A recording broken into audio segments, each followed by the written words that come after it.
Before we get started, this episode has a lot of strong language, including repetitive F-bombs strung together to a beat. Oh, wait, you're listening? Okay. All right. You're Listening to Radio Lab. Radio Lab. From WNYC. Yeah. I'm Molly Webster. This is Gonads, episode 5. This week, we're bringing you a pair of episodes. This is the second one in the pair. They grew out of our reporting on X's and Y's and all the different biological realities that live inside of us. In this episode... There they go. They're calling in. Dana Zim. Hello. Hello, hello. I can hear you. Hi, this is Molly Webster. I can hear you. I got one ear working. The other one's pretty low. But Do you want to just turn the headphones around? Or is that working for you? Dana is doing something kind of historic, I guess you could say. she's a little soft. And just to start us off, Dana uses the pronoun they. Not him or her, but they. And a few years ago, 2015 or 14, I can't remember which. I have memory issues, so. it's around 2014, Dana is filling out a passport application, and there are 2 boxes to check, male or female. And Dana's like, well, I'm not either one of those. And so they wrote in a third option, intersex. I basically applied for my passport, got talked to by the manager of the office. He took me to the side and said, you cannot get this passport. And they turned me down, and I appealed. And You can appeal a passport application. Yeah. To who? Do you go back to the passport office To and the say, passport I office. appeal? Yeah, I took everything back to the passport office, and I appealed. But the passport office rejected the appeal, basically saying male or female. That's all we got. Yeah, from there I found legal counsel. So Dana ends up suing the State Department for a third non-female, non-male option. So we brought Dana into the studio to talk about the State Department case. And while we were having our conversation, what began to unfold, like in their personal life story, was this tale of words, how words have the power to shape the world. Boy. Boy.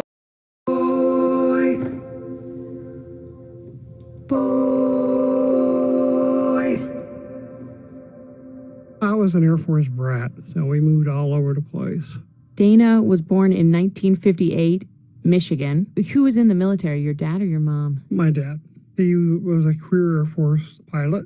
So I was in Alabama for a while, Texas for a while, Montana for a while, England for a while. As a kid. As a kid. Grew up with a bunch of brothers. 2 older brothers and 1 younger. Like a whole pack of boys. Approximately 18 months apart. But Dana never really felt like one of them. Yeah, I got teased a lot. When I started showering with other boys in probably like the 5th grade, I started getting teased about my size and looking physically different down there because my testicles didn't look like the other boys. It looked like a stuffed sausage. It was didn't look right. And Dana said it never felt right either. Well, I was always having pain peeing. Oof, from when you were little. Yeah, going to the bathroom and those kind of things. Everything hurt. Not only that, but I was a klutz. Smaller. I threw a ball like a girl, and the brothers tried to help. Older brother was always trying to teach me how to do things better. He was my hero for trying to stick up for me. But to me, the world was a scary place. My dad was always gone flying, and he was kind of a scary figure. My mother, she had a backhand that wouldn't quit, and she never played tennis. And Dana says for some reason, their parents always kept a close watch on them. Like, I remember once in childhood, we were living in a hood. We were living in Arkansas. The girl next door had those cutout Barbie doll clothes, and, where you had cardboard Barbies. So she had those, and we were playing with those, she and I. And my dad caught us. I got my butt spanked, and boys don't play with dolls. My brothers were able to do things similar to that, but I wasn't allowed to. Oh, so you think like if your brother was playing the paper dolls with the neighbor, it would have been a different response? I do believe that. Did you have any idea like why? Nope. I knew something was different. I had no words. My world was very small. And I think you could say it was partially because of that smallness in an effort to make the world like a little bit bigger. In 1978, at 20, I joined the Navy. You did. Mm-hmm. That's so interesting because I would think that you would run away from the military after your dad. My dad was in the Air Force, so one of the decisions was, you went opposite. Yeah.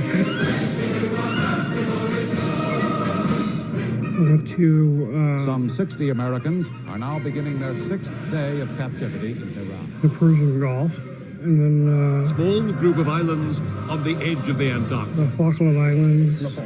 And then I did 3 tours in... Heavy artillery exchanges broke a ceasefire. In Beirut. How did it feel to be part of the military, or at least away from home and away from your siblings and your parents? It felt fairly good. I felt a little free of the confines.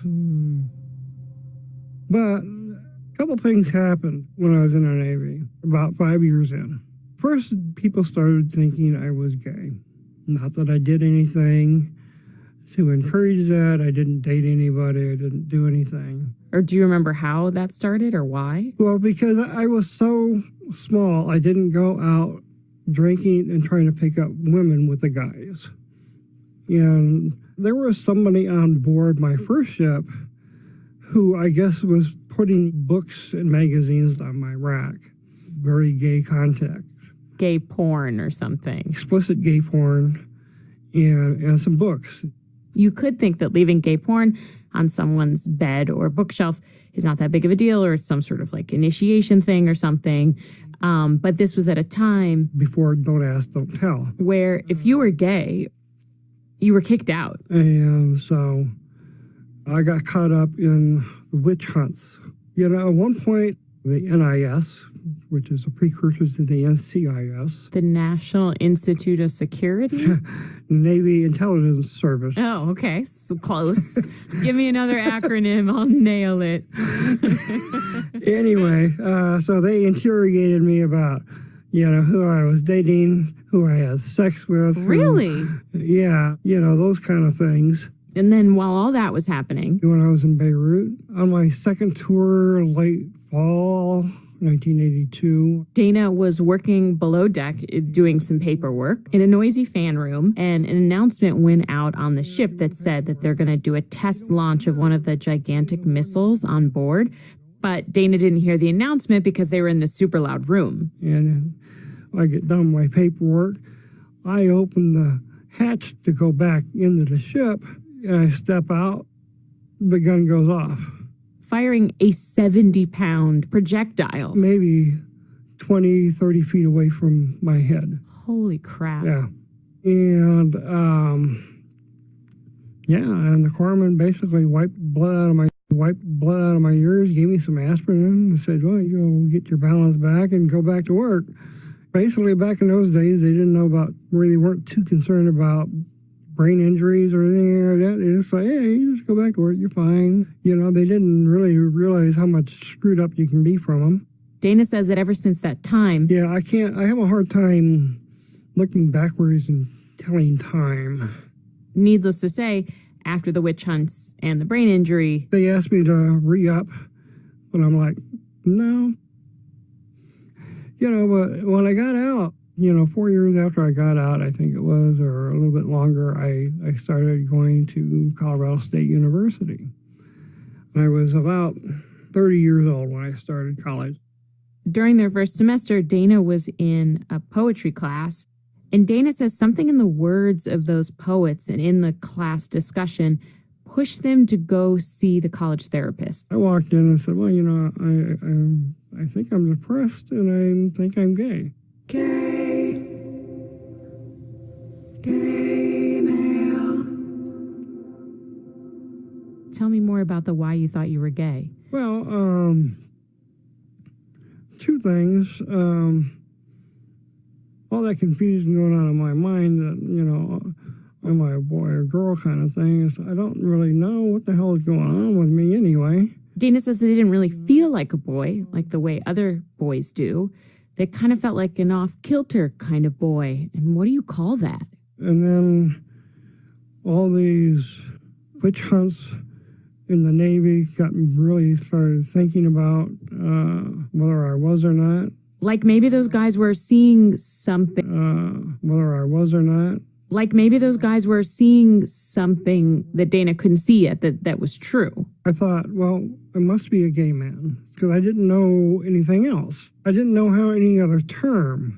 We had gay, lesbian, bisexual, and we had cross-dressers. Oh, yeah. That's what we had. So you're like, okay, out of those options, which one feels the most like me? I chose the one I thought was the best option that I was. So I went to gay male and, you know, I didn't date anybody, but... The therapist that Dana saw ended up recommending that they go join this group on campus. It was the Gay and Lesbian Alliance, which later became the Gay, Lesbian, and Bisexual Alliance, you know, because that's how long ago it was. This would have been 1989-ish?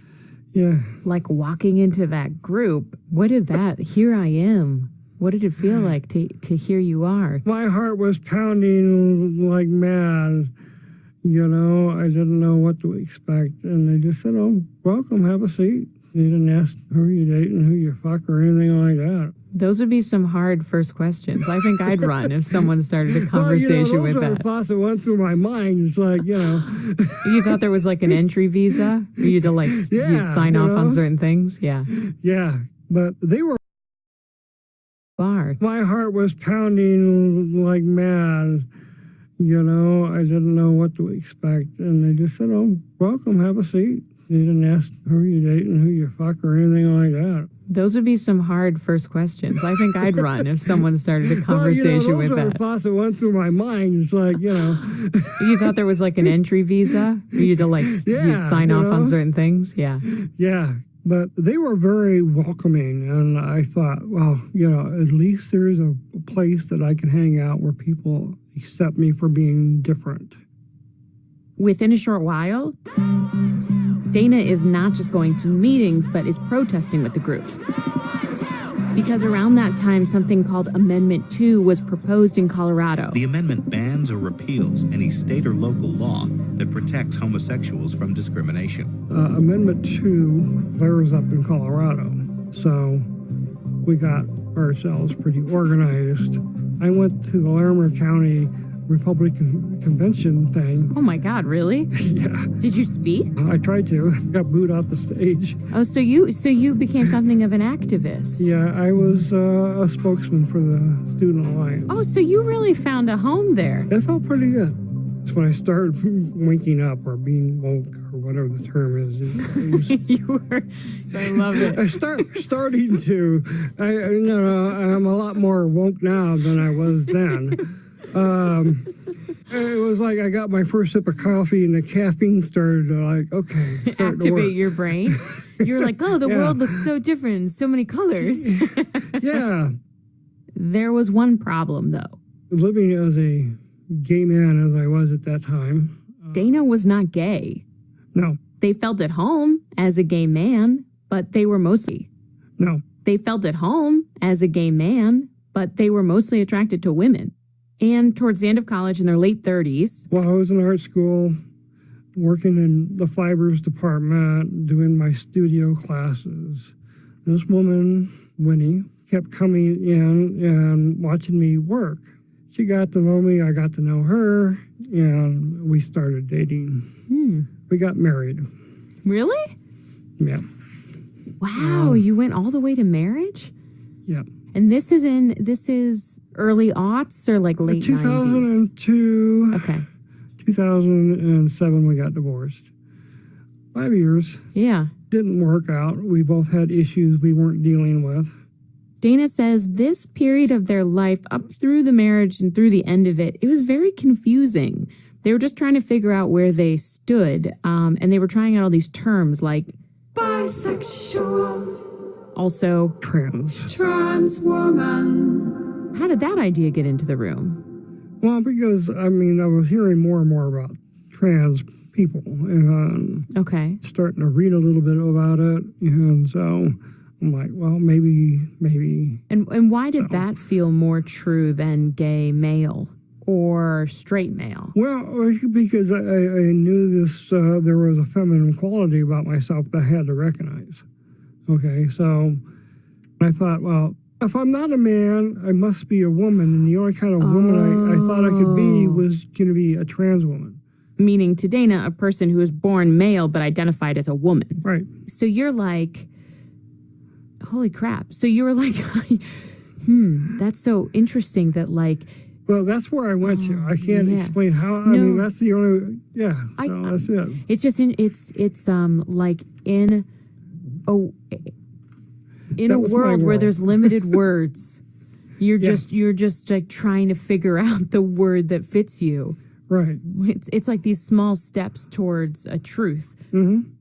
So yeah, after the divorce, I'm looking at myself and saying, okay, what's going on here with me? This isn't working.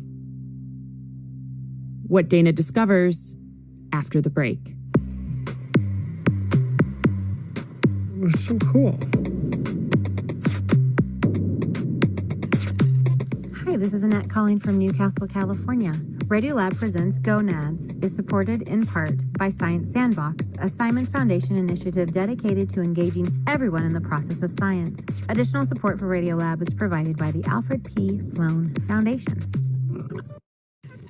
Hi, I'm Robert Krulwich. Radiolab is supported by ZipRecruiter. You know what's not smart? Job sites that overwhelm you with tons of the wrong resumes. Now, there is a smarter way at ZipRecruiter.com/Radiolab.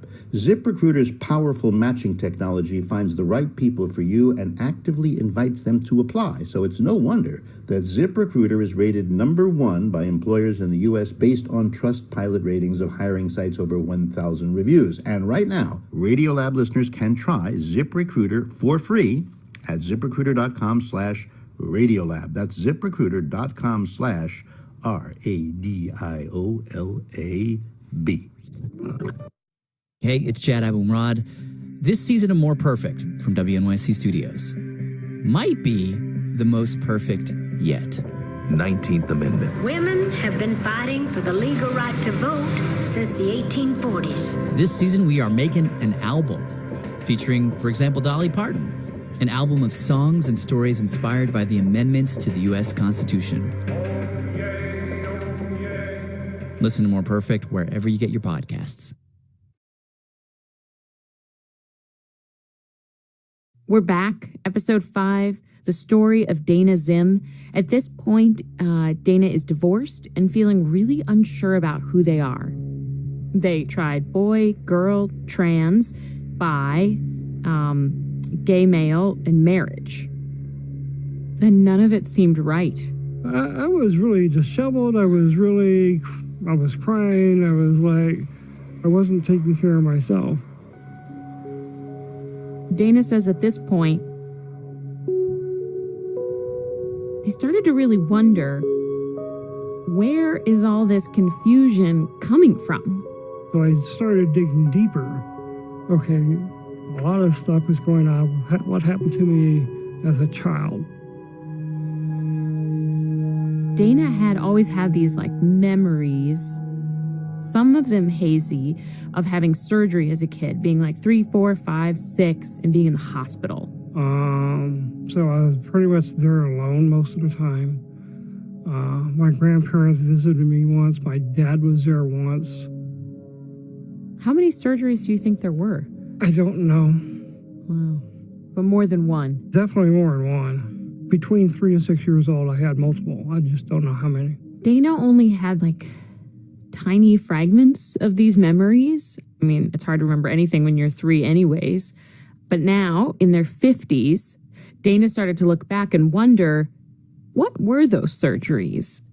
Also, does that explain why I feel so different down there and like why I'm in pain? At that point, I was in such pain that I was walking bow-legged, trying to keep anything from touching it. So I started looking up penis surgeries and trying to figure out what happened there. So you're like, okay, I don't know what happened to me as a kid, but I know I had this pain and I know I had these surgeries, so maybe they're connected. Right. So I started looking up a lot of different diagrams on penis surgeries, all these different types, and there's thousands of different penis surgeries, and I'm like, shit, I didn't know there was that many erectile dysfunction surgeries, penis pumps. And I kept looking, and I'm like, I was trying to match up scar tissues, That was your approach. That was my approach. Ooh, you must have seen some gnarly photos. Yeah. And while searching all these photos on the internet, Dana did start to see images where the scar tissue, like the patterns of the scars, looked familiar. That's when I found this term. Intersex.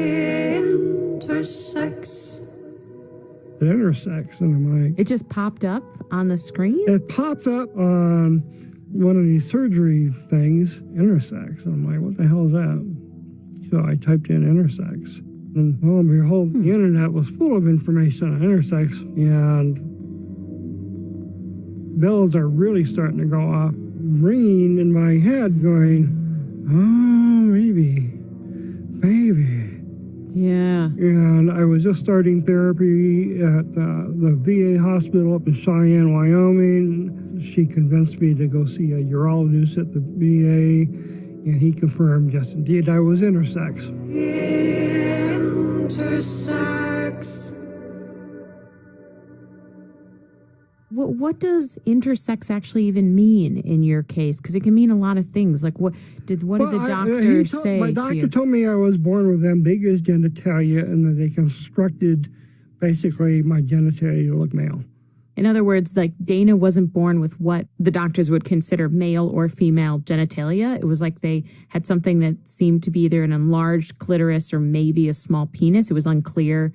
And maybe there was a little bit of a vaginal opening. In Dana's case, and as is often the case with babies that are born this way, parents don't really know what to do, and the doctor will basically say, well, you got to pick one. And they picked male. I don't know exactly who made that decision. It should have been... will basically say, well, you got to pick one. And they picked male. I don't know exactly who made that decision. I think it was my father who said, you're not going to cut that off. Looks like a penis to me. It sounds like my father.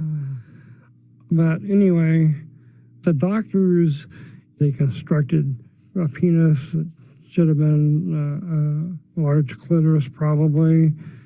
And that was it. How old were you at this point when you figured all this out? 50. You were 50? And I'm 60 now, 10 years ago. Whoa. You were 50 when you finally found out that you were intersex. Yep. Dana says when they figured all this out, they had two simultaneous feelings. One, I was livid. Why didn't my parents tell me this? Why just basically lying to me my whole life? Did you call them? Yes. What did your mom say? Not much.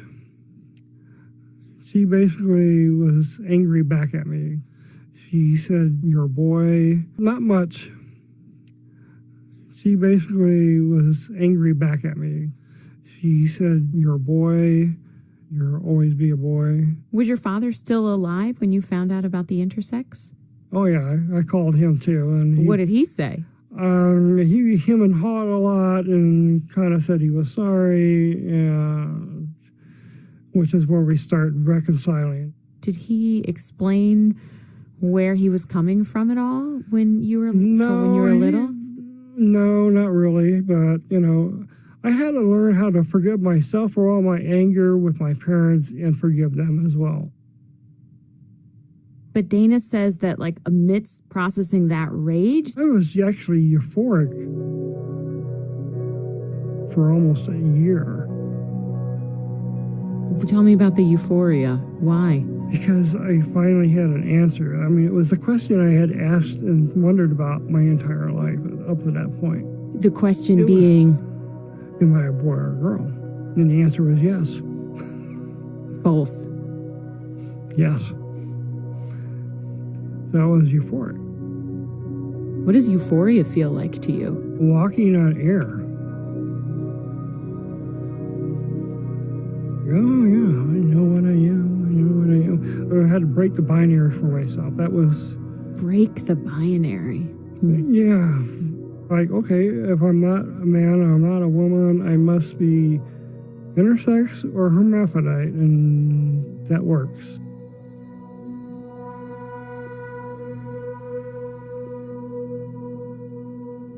But it's not the question I should have been asking. It was like, who am I, and those kind of things. But you're saying the question you should have been asking is, who am I, not am I a boy or a girl? And why am I here, and those kind of things. Those are the questions, the kind of questions most people ask. What Dana means is that those are the kinds of questions most people get to ask, but they were so forced into, like, wondering if they were a boy or a girl that they never got to get to, like, the big existential life questions that most of us, you know, wrestle with. They were just way back at ground zero. I was stuck there when I got unstuck. What does it, like, mean to, like, find a word that explains you? It was so cool.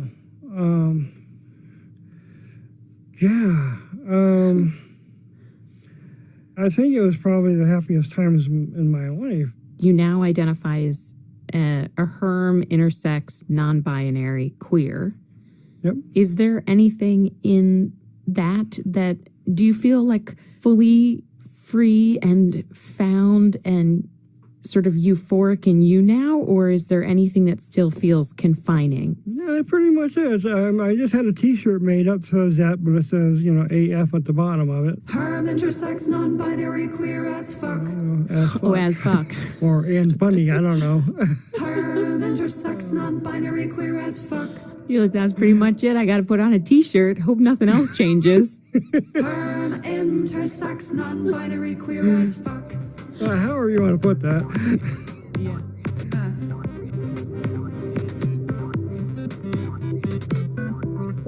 Herm, intersex, non-binary, queer as fuck. Since discovering intersex 10 years ago, Dana's become involved in the community, repping and traveling to conferences. That's actually what kicked this whole passport thing off. And on May 29th of this year, Dana and the State Department were back in front of a judge arguing the case on its constitutional merits. No decision has been made. Dana's lawyers think we could see one this fall. Since Dana's case began, now 5 states and Washington, D.C. have non-gendered identification documents, with more states proposed. Special thanks for this episode go to Paula Stone Williams, Kathy Tu, Matt Collette, Landon